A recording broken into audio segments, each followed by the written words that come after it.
Hej og velkommen til den her video, hvor vi ser lidt på, hvordan du kan bruge visualisering som en del af din selvtræning.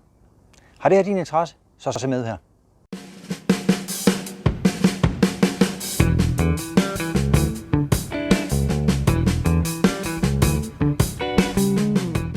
Visualisering, ja, hvad er det? Det er, når man gør noget visuelt. Det er, når man visualiserer noget, når man ser noget for sig. Når man ser et billede ind i hovedet. I hvert fald når det er sådan, vi bruger det som en del af mentaltræningen. Hvis jeg skal visualisere, at jeg laver et slag, jamen så det egentlig betyder, det er, at jeg inde i hovedet på mig selv kører en lille film, en lille video, hvor jeg kan se mig selv lave det her slag.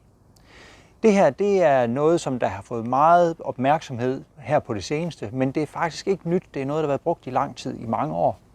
Jeg husker tilbage til dengang jeg var dreng, hvor min lærermester brugte visualisering i min træning. Det var noget med, at jeg fik vist et spark, og så efterfølgende så skulle jeg lukke øjnene, og så skulle jeg forestille mig selv lave det her spark.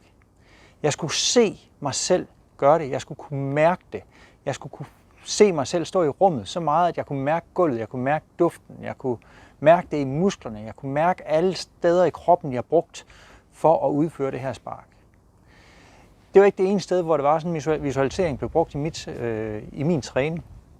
Visualisering det blev også brugt i forhold til at lære mine taikoer, hvor jeg fik til opgave, at hver aften, inden jeg gik i seng, eller når jeg var gået i seng, så inden jeg lagde mig til at sove, så skulle jeg have lukket øjnene, og så skulle jeg køre mine taikoer igennem. Men jeg skulle ikke bare køre dem hurtigt igennem ind i hovedet.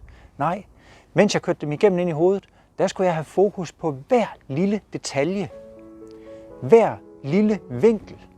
Hvad var det for nogle muskler, jeg brugte? Hvordan bevægede kroppen sig? Hvordan var det lige at dreje i hoften? Alle de her små detaljer, dem skulle jeg være opmærksom på og notere mig. Så skulle jeg gøre det i det tempo, som den skulle køres. Jeg skulle sørge for, at hver enkelt bevægelse blev gjort til perfektion i det billede, jeg så ind i hovedet på mig selv. Jeg skulle kunne se mig selv. Jeg skulle arbejde med den enkelte taiko, indtil jeg kunne se mig selv gøre det perfekt. Gøre det så godt, sådan som det skulle gøres, i det rigtige tempo, med de rigtige temposkift, som der er i taikoen, eller figuren, pumsen. Jeg skulle kunne se mig selv have kraft på.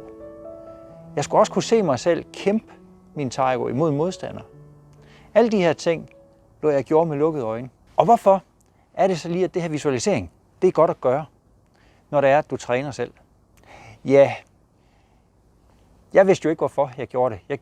Jeg gjorde det, fordi at min lærermester sagde, at jeg skulle gøre det. Det blev også brugt i træningen, at vi lavede seancer, hvor vi sad nede med lukkede øjne og lige skulle køre taikoen igennem hovedet først, og så rejste vi os op bagefter, og så kiggede vi den.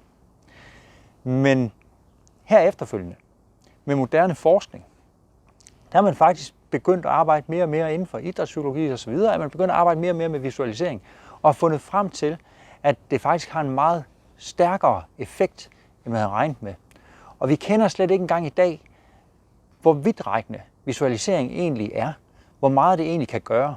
Men noget af det vi ved er rigtigt, og det er noget, som videnskabsfolkene de har fundet ud af, det er, at man rent faktisk kan måle effekt af visualisering. Det betyder, hvis du kan forestille dig, lave en bevægelse som et slag, så når det er sådan, at du har lukket øjnene, hvis du kan forestille dig, at du gør det, at du laver den bevægelse, forestil dig det så meget, at du kan mærke duften i lokalet, du kan mærke musklerne spænde i din krop, du kan mærke afslappenhed, mærke bevægelsen, du kan mærke vinden, der cirkulerer omkring din hånd, mens den føres ud. Hvis du kan mærke det, hvis du kan visualisere det så kraftigt, så kan man måle, at du aktiverer de nervebaner og de muskler, som du vil bruge for at udføre bevægelsen, også selvom du ikke udfører den fysisk, men kun gør det inde i hovedet på dig selv. Det er jo ret voldsomt, at man kan bruge visualisering på den måde. Og det betyder jo faktisk, at vi ved hjælp af visualisering kan begynde at arbejde med, hvordan vi skal udføre vores teknik, således at vores krop kender teknikken og bevægelsen, før vi egentlig begynder at lave den. Hvis vi vel og mærke gør det på den måde, at vi starter med at se det, vi får vist teknikken, og så skal vi arbejde med at kan se os selv lave det på den måde, vi har set det. Og så bagefter begynder at udføre teknikken. Så har vi jo fået der et lille forspring ud fra den forskning, som vi kender i dag. Men hvor vidtrækkende det her det går, det ved vi ikke. Vi kan kun vente på, at forskerne, videnskabsfolkene, de finder endnu flere resultater, finder endnu flere måder, visualisering kan bruges på, og endnu flere effekter, gavnlige effekter af visualisering. Det vi ved, det er bare, at det kan meget mere, end hvad vi kender til i dag. Og vi ved, at det har en effekt. Var det her noget for dig? Så klik nedenunder her på abonner. Og ellers så er der kun tilbage herfra at sige rigtig god træning og rigtig god fornøjelse.